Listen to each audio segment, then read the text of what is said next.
नमस्कार, मैं नेहा और आप देख रहे हैं उत्तर बंगाल व सिक्किम का number 1 leading news channel SK live. आपका समय, आपकी खबर।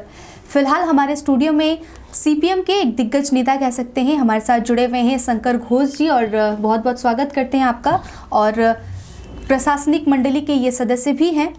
इनसे आज हम बातचीत करेंगे आगामी विधानसभा चुनाव को लेकर के, और विमल गुरुंग के बारे में भी इनसे बातचीत करेंगे। सबसे पहले ये जानना चाहेंगे शंकर जी कि चुनाव बस कुछ ही महीने को दूर है, और इससे पहले लेकिन गतिविधियां जो है सभी राजनीतिक पार्टी में गर्माहट देखी जा रही है। इस विषय को लेकर के अगर हम बात करें सीपीएम की, तो सीपीएम की इस बीच की क्या स्ट्रेटेजी रहेगी, या फिर किस तरीके से आप लोगों ने क्या कुछ प्लान किया है? देखिए, दो तरह से मैं इस क्वेश्चन को आंसर दे सकता हूँ। एक तो हमारे पार्टी राज्य के अंदर हमारा स्ट्रैटेजी तो यही होगा कि लोगों की दिन प्रतिदिन की जो समस्या है, चाहे वो एम्प्लॉयमेंट की हो, चाहे उनकी लाइवलीहुड की हो, चाहे वो इंडस्ट्री हो, चाहे वो हेल्थ इशू हो, चाहे वो एडुकेशनल इशू हो, उसके साथ साथ हमारे राज्य के अंदर एक तरह की अराजकता, एनार्किज्म फैल गया है। जिधर भी जाइए देखिएगा कोई काम ठीक से नहीं बन पा रहा है। लोगों में ये गुस्सा भी बहुत सारे देखा जा रहा है कि बहुत सारे नेता लोगों को ऐसे डायरेक्टली कहा जा रहा है, चाल चोर है, ट्रिपल चोर है, ये पैसा चोरी करता है। कोई वॉशिंग मशीन पॉलिटिक्स के आधार के एक पार्टी से दूसरे पार्टी में जा रहा है। ये सब हम लोग चर्चा कर रहे हैं, लोगों में रोष भी है। लेकिन वास्तव में हमने ये देखा है कि देख लीजिएगा बहुत सारे ऐसे डिविजिबल पॉलिटिक्स जो विभाजन के राजनीति के बात हम लोग करते हैं, वो सामने आ रही है। चाहे कोई बोल रहा है ये बंगाली है तो वो अबंगाली है, वो हिंदू है तो ये मुस्लिम है। लेकिन हम लोगों को मानना है कि अब अनाज के दाम, सिर्फ आलू के दाम बढ़कर 50 रुपया से ज़्यादा हो गया, प्याज के दाम 80 रुपया से ज़्यादा हो गया। 10 साल से पीएससी का कोई काम एग्ज़ाम नहीं हो रहा है, एसएससी नहीं हो रहा है। टेट हुआ वो प्राइमरी लेवल का, उसको हाईकोर्ट ने कैंसिल कर दिया है। ये जो इशू है, ये इशू सामने नहीं आ रहा है, बल्कि जो इशू सामने आ रहा है वो पॉलिटिक्स के अंदर चर्चा होने का बात नहीं था। अच्छा। कि इमाम भाता हो, चाहे पुरोहित भाता हो, कि क्लब की अनुदान हो, ये सब तो पॉलिटिक्स के बात नहीं है। इससे हटकर हम लोग लिविंग जो एजेंडा है, लाइवलीहुड की एजेंडा है, एम्प्लॉयमेंट के एजेंडा है, इसको ऊपर फोकस करते हैं हम लोग हमारे लड़ाई करेंगे। और दार्जिलिंग के विषय में मैं ये बोलना चाहता हूँ। दार्जिलिंग में हम ये देखा है कि जब भी विधानसभा इलेक्शन आता है, जब भी पार्लियामेंट इलेक्शन आती है, तभी हम लोग देखते हैं कि पहाड़ अनरेस्ट हो जाता है, और इशू एक ही इशू होता है, वो है गोरखालैंड होगा या नहीं होगा। बहुत सारे पार्टी पहाड़ के लोगों को जो भावना है उसके साथ खिलवाड़ करते हैं। वोट के पहले एक बात बोलते हैं, वोट के बाद दूसरा बात बोलते हैं। पहाड़ में जो बात कहते हैं, मधेश में समतल में आके एकदम ऑपोजिट बात कहते हैं। सच कभी पहाड़ के सामने नहीं आता है, पहाड़ के लोगों के सामने। पहाड़ के लोगों की जो भावना है उसको जिस तरह से खिलवाड़ किया जाता है, उसको हम कड़ी निंदा करते हैं। तो हम लोग हर वक्त पहाड़ में हम लोगों का स्टैंड बहुत ही क्लियर है। व्हाट वी हैव टोल्ड, पहले भी हमने बोला है, आज भी बोलते हैं, पहाड़ के लिए हमने नेपाली भाषा की संवैधानिक स्वीकृति के लिए हमने लड़ाई की है। वो डीवाईएफआई एसएफआई पार्टी की ओर से हमने किया है। हमारा दूसरा ये है कि नेपाली लैंग्वेज को वो माइनॉरिटी लैंग्वेज बोल के, लिंग्विस्टिक माइनॉरिटी की जो मर्यादा उसको दिया जाए, ये हम लोग ने बोला है। ये दूसरी बात है। तीसरी बात, हर वक्त हम सुनते हैं इधर उधर आके कि ये लोग पॉलिटिकल सॉल्यूशन देंगे। तो पॉलिटिकल सॉल्यूशन का बात क्या है, ये तो बोलना चाहिए। हम लोगों ने बोला है कि हमारा पॉलिटिकल सॉल्यूशन है very clean and clear. In any point of time, चाहे वो हम सरकार में रहे या चाहे हम सरकार में ना रहे, हमारा पॉलिटिकल सॉल्यूशन है रिगार्डिंग स्मॉलर स्टेट। हम इंडिया में कहीं भी स्मॉलर स्टेट को अपोज करते हैं। हम लोग ये सोचते हैं कि स्मॉलर स्टेट बनाने से वो सेंट्रल के ऊपर डिपेंडेंट हो जाता है। सर, आपके प्रश्नों को यहाँ पे एक बार रोकती हूँ। इसी बीच लेकिन जानते हैं हम लोग कि टीएमसी सरकार आने से पहले पश्चिम बंगाल में 34 साल सीपीएम का एक दबदबा था और गढ़ था, जिसे टीएमसी ने उखाड़ फेंका है। तो टीएमसी के 34 साल रहने के बाद अब जाके सीपीएम की अब देखी जा रही है कि स्थिति वैसी नहीं है बंगाल में, ढीली पड़ रही है या फिर फीकी पड़ रही है या फिर वैसे कोई नेता भी नहीं दिख रहे। तो इसका मूल कारण क्या देखा जाए? मैं मेरा लास्ट क्वेश्चन को मैं कंप्लीट कर दूं, फिर इस बारे में आ रहा हूँ। पहाड़ के लिए हम लोगों का जो पॉलिटिकल सॉल्यूशन है जो हमने इम्प्लीमेंट किया था, वो दार्जिलिंग गोरखा हिल काउंसिल के हिसाब से, उसमें हम लोग थोड़ा बदल लाना चाहते थे। क्या बदल? एक, उसको हमने कॉन्स्टिट्यूशनल गारंटेड करना चाहते हैं और उसको fully autonomous under the 6th schedule, ये हमने बोला है। तो ये हमारा स्टैंड है। इसको आप किसी को पसंद आता है, किसी को पसंद भी नहीं आता है, लेकिन हम लोगों के अंदर, हमारा पार्टी के ओर से ये हमने पहाड़ के लिए हमारा ये पॉलिटिकल सॉल्यूशन है। लेकिन दूसरा पार्टी चाहे टीएमसी और बीजेपी, ये गोल गोल करके बात घुमा फिरा के करते हैं। पहाड़ में जाके ममता बनर्जी हमारे सीएम मैडम ने क्या बोला? बांग्ला को भाग होते दो ना। Now Bimal Gurung what's he is saying कि उनके साथ बात हो गया है, वो जो बोलते हैं करते हैं। तो किसी ने बोला कि ये तो गोरखालैंड दे देगा, लेकिन ममता बनर्जी ने तो पहाड़ में बोला कि मैं राप टाप क्या क्या बोलते रहते हैं उन्होंने, तो गोरखालैंड में नहीं दूंगा, बांग्ला को भाग नहीं दूंगा। और लोगों को जाके बोल रहा है नहीं दीदी तो ऐसा बोल रहा है। बीजेपी के जो प्रेजेंट जो एमपी है उसको भी देख लीजिए, पहाड़ में बोलता है गोरखालैंड, मधेश में आके समतल में आके एक बार भी नहीं बोलेगा, क्योंकि majority people of West Bengal they are opposing it. तो उनका वोट के लिए इधर आके दूसरा बात बोलता है धर्म के बारे में, और पहाड़ में जाके बोलता है नेपाली भाषी भाई लोगों के लिए कि गोरखालैंड के बाद। ये जो दोगलेपन है राजनीति की, इसके खिलाफ सबको एकजुट होना है। तो आप ये जो कह रहे हैं, ये बीजेपी को कह रहे हैं या टीएमसी को कह रहे हैं? दोनों ने खिलवाड़ किया है। राजू बिस के पहले जो सांसद है उन्होंने भी, सुरेंद्र सिंह अहलुवालिया जी की, उसके पहले जसवंत जी, सभी ने तो एक ही काम किया। कालिम्पोंग में उन्होंने रैली में बोल दिया कि हम लोग पावर में आने से ये समस्या का समाधान होगा। हमारा प्राइम मिनिस्टर नरेंद्र मोदी जी, वो बानारहाट के सभा में शायद उन्होंने बोला कि गोरखालैंड का दाबी हमारा दाबी है।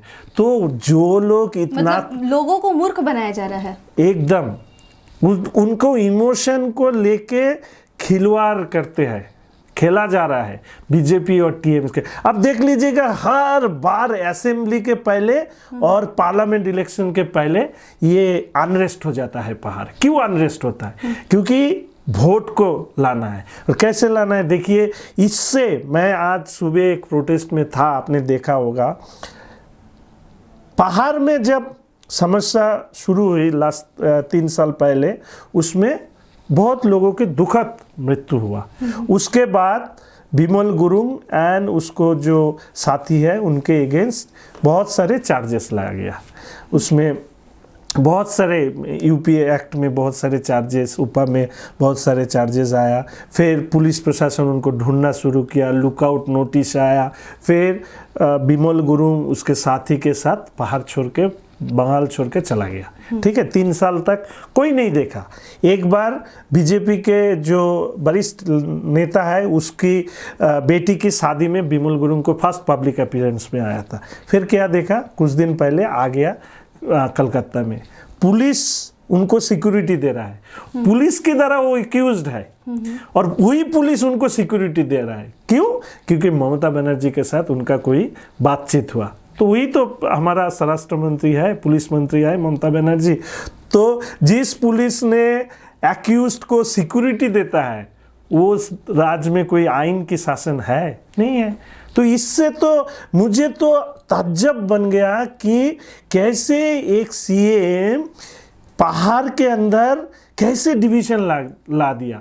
उधर एक विनय तमांग जी है, उनका भी गुट है, इधर बिमल गुरुंग आ गया, दोनों ही बोल रहे हैं कि हम पहाड़ में हमारा शक्ति सबसे ज़्यादा है। तो क्या उनको मुठभेड़ में लगाकर जो सबसे शक्तिशाली होंगे तो उसको साथ दीदी चला जाएगा? ऐसा पॉलिटिक्स।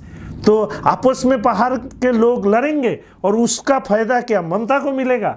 ऐसा पॉलिटिक्स जो करता है उनको तो फेंक देना चाहिए, क्योंकि ये कभी पॉलिटिक्स का कोई रूल पॉलिसी के अंदर नहीं आता है कि पहाड़ के अंदर लड़ाई लगा दो आप पॉलिटिक्स के। अच्छा, दोनों का ही मुद्दा लेकिन गोरखालैंड ही है। इधर विनय तामांग भी कहते हैं, विमल गुरुंग भी कहते हैं। तो आपको नहीं लगता इन लोगों को आपस में भी कोई सुलह कर लेना चाहिए, फिर एक साथ हो जाना चाहिए? देखिए, इनमें ना बहुत सारे स्टेजेस मैंने 86 के अंदर, वो तो तब तो मैं छोटा था, उतना नहीं देखा। उसके बाद सुभाष घिसिंग जी का सबसे क्लोज एसोसिएट था बिमल गुरुंग, ठीक है। उन्होंने उनके ऊपर करप्शन के चार्ज लगाया, पहाड़ की जो समस्या है वो हल नहीं हुआ, ये बोल के बिमल गुरुंग सामने आया। उस टाइम में बिमल गुरुंग को बैक कौन किया था?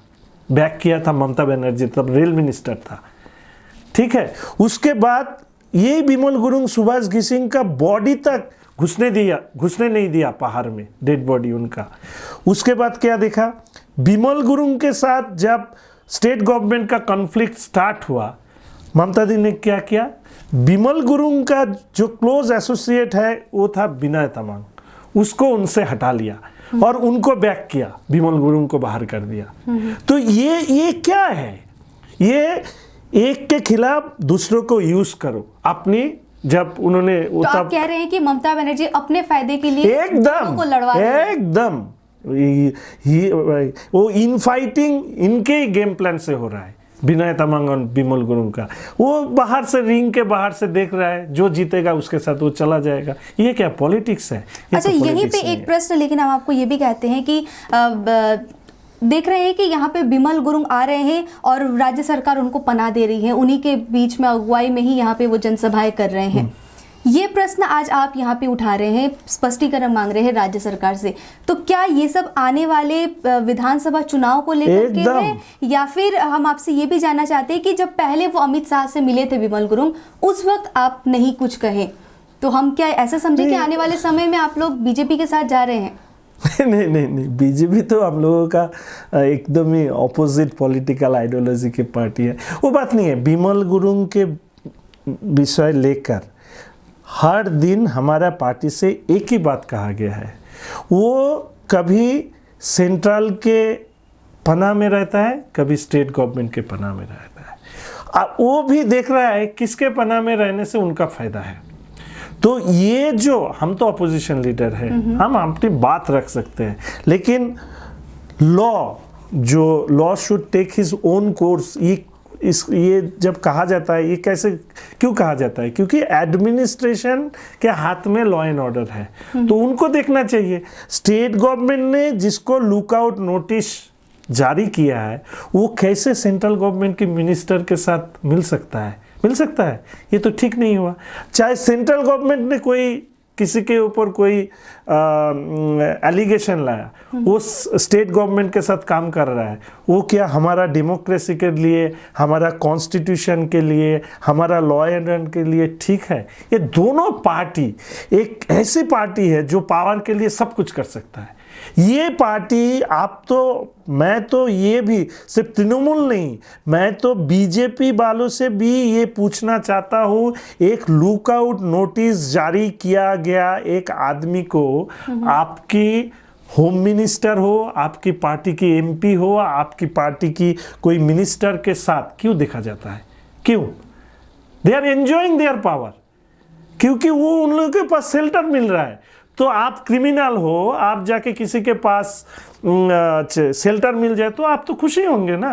तो ऐसे हमने देखा कि बिमल गुरुंग चाहे वो ठीक हो या गलत हो, वो तो कोर्ट में जाकर उसको विचार होगा, वो तो मेरा बोलने वाला बात नहीं है। लेकिन लुकआउट नोटिस तो जारी किया गया है, उसको तो एक्यूज किया गया है, उसमें यूपीए उपा जैसी एक्ट लगाया गया है। देश के खिलाफ जो काम करता है उसके खिलाफ जो एक्ट है, वो उसके लिए जो एक्ट है उसको लगाया गया है।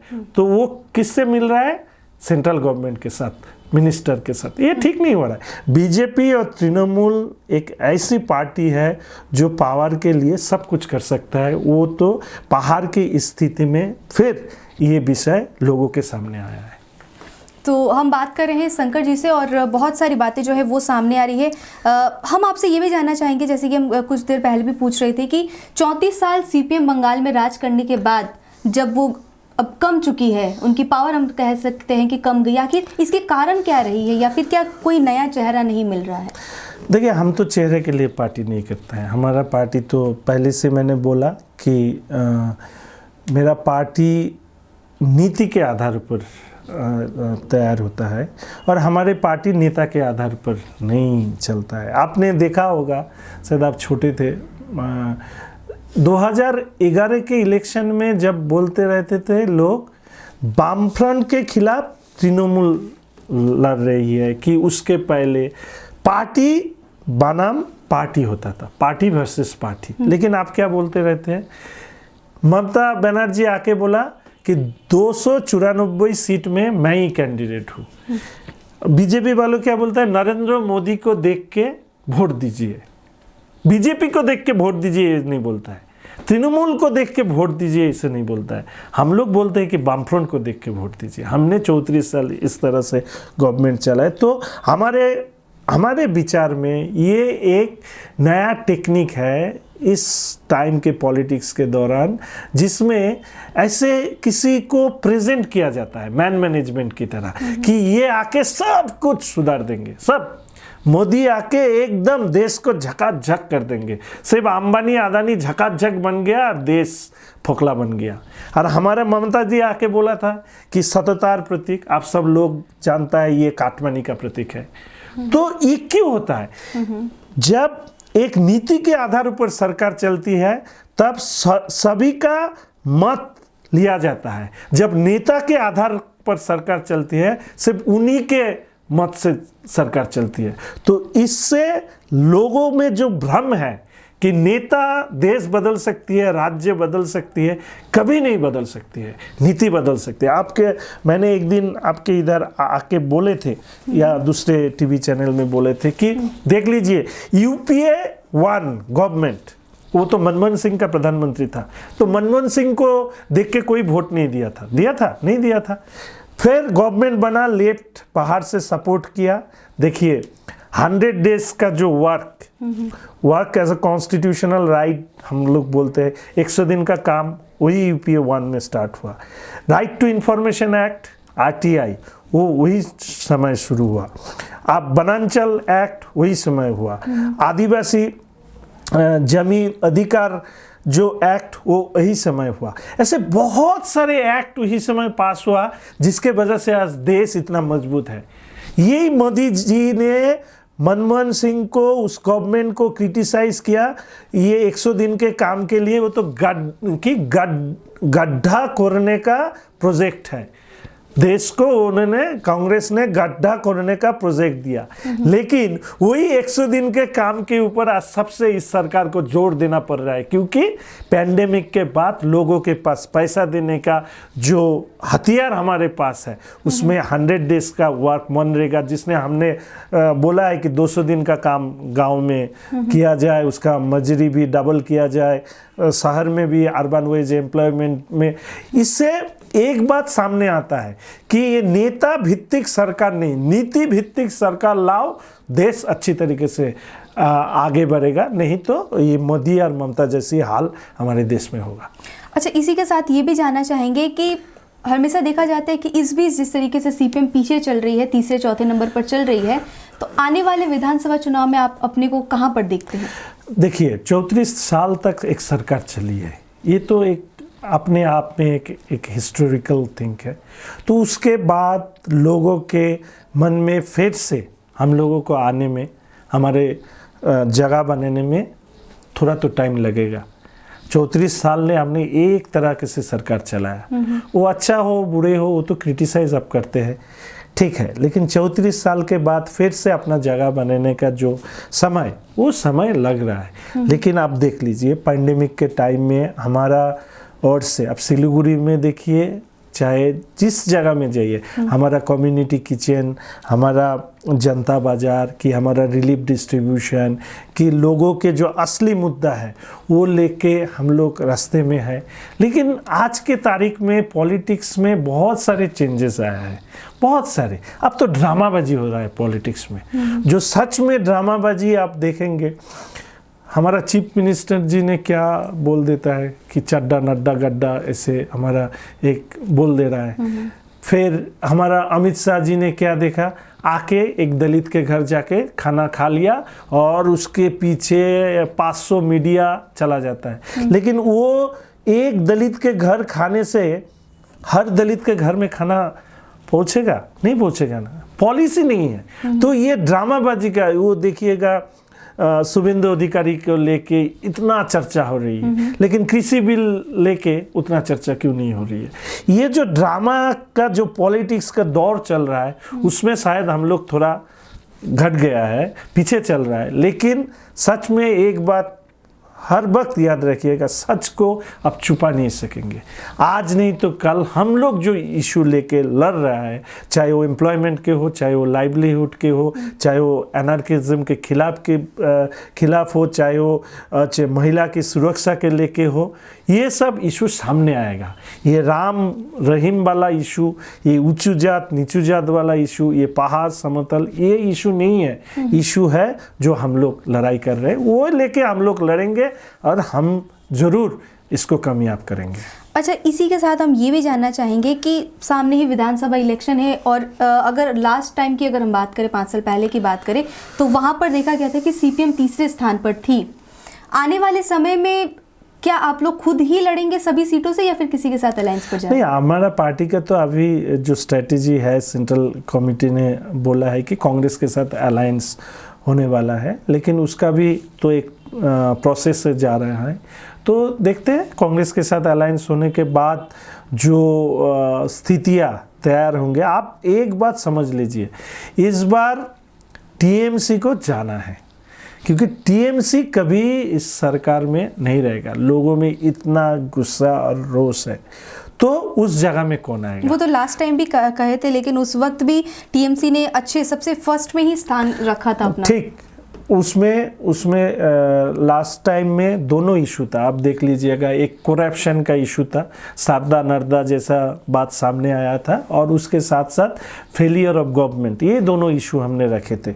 लेकिन हम लोगों का जो अलायंस हुआ था वो एकदम इलेक्शन के 1 महीने के पहले, तो हम लोग उतना ज़्यादा हमारे अलायंस को सामने नहीं ले पाया। हमारा जो सीट एडजस्टमेंट हुआ था, तो इस साल बहुत पहले से हम लोग कोशिश कर रहे हैं, चाहे जनवरी के अंदर ये सब समाप्त हो जाएगा। हमारा एजेंडा लेके हम लोग जाएंगे। हम सोचते हैं 3-4 महीना में हम लोग जरूर। मुख्य रूप से क्या क्या रहेगा जो आप आज हमारे एसके लाइव के माध्यम से जनता तक पहुंचाएंगे कि क्या क्या मुद्दा रहेगा इस बार? पहले तो अनएम्प्लॉयड यूथ जो है उनके लिए जो जितने भी सारे एग्ज़ाम होते थे, सरकारी एग्ज़ाम, स्कूल सर्विस कमीशन हो, पब्लिक सर्विस कमीशन हो, या बहुत सारे जो क्लर्कशिप के जो एग्ज़ाम है, जो रिक्रूटमेंट प्रोसीड्यूर ओवरऑल, उसको हम लोग स्ट्रेंथन करेंगे। जैसे 34 साल में वामफ्रंट की सरकार के टाइम में एकदम नियमित तौर से होता था।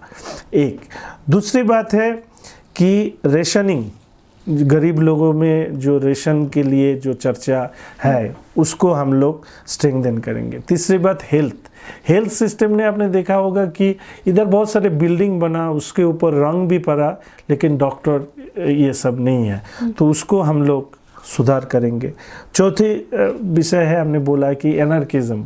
आप जिधर भी जाइएगा देखिएगा, एक जो बोलता है ना कि मसल पावर जिसके पास है वो सब कुछ ले रहा है, तो उसको हम लोग ख़त्म करना चाहते हैं। 5वां ये है करप्शन। आप सरकारी स्तर में जिधर भी जाइए, वो एसजेडीए से एनबीडीडी से लेकर जिधर भी जाइए, देखिएगा कि करप्शन एक बढ़ चढ़ के मुद्दा बन रही है।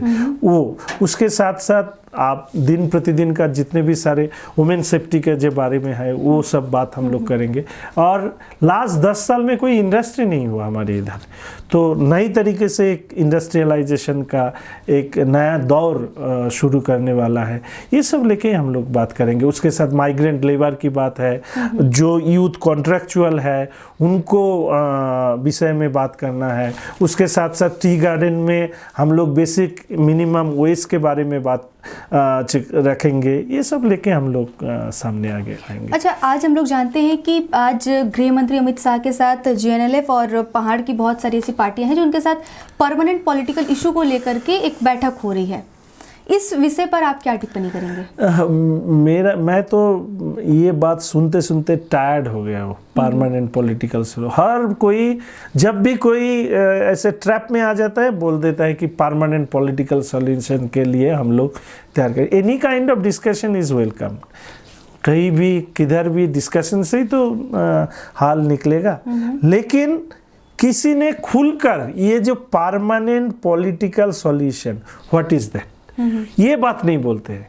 ये क्या गोरखालैंड या गोरखालैंड नहीं, ये बात नहीं बोलता है। हमने जैसे बोला कि हम चाहते हैं, हम राज्य के अंदर नहीं देश के अंदर हम स्मॉलर स्टेट बनाने के खिलाफ है।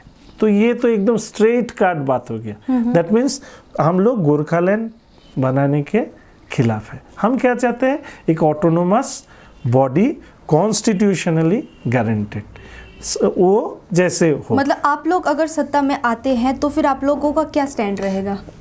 एक ऑटोनोमस बॉडी जो कॉन्स्टिट्यूशनली गारंटेड, वो 6 शेड्यूल के अंदर हो सकता है। वही हमारा सॉल्यूशन है। वही सॉल्यूशन होगा? हाँ, संविधान के तौर पर ही। संविधान के तौर पर। अच्छा, और अंतिम सवाल आपसे लेते चलते हैं कि ये सारी बातें तो रही, आज जैसे कि बिमल गुरुंग को भी लेकर के आप और आपके समर्थकगण उतरे हुए थे सड़कों पर, उसको लेकर के जो आप टिप्पणी कर रहे थे उसमें आप क्या कहेंगे? देखिए, बिमल गुरुंग या विनय तामांग इस डिबेट में हम नहीं पढ़ना चाहते हैं। हमारा सिर्फ ममता दी और राज्य सरकार से ये पूछना था कि आपने एक को एक्यूज्ड किया, आपके पुलिस प्रशासन ने उनको लुकआउट नोटिस जारी किया, आपने इतना उनके ऊपर पीछे पड़ गया कि उन्होंने हमारे शहर राज्य छोड़ के चला गया। 3 साल बाद क्या दिख रहा हो, वो आया और आप ही का पुलिस उनको प्रोटेक्शन देके पॉलिटिकल एक्टिविस्ट कर रहा है। तो लॉ कहाँ है इसमें, नीति कहाँ है इसमें, नैतिकता कहाँ है इसमें?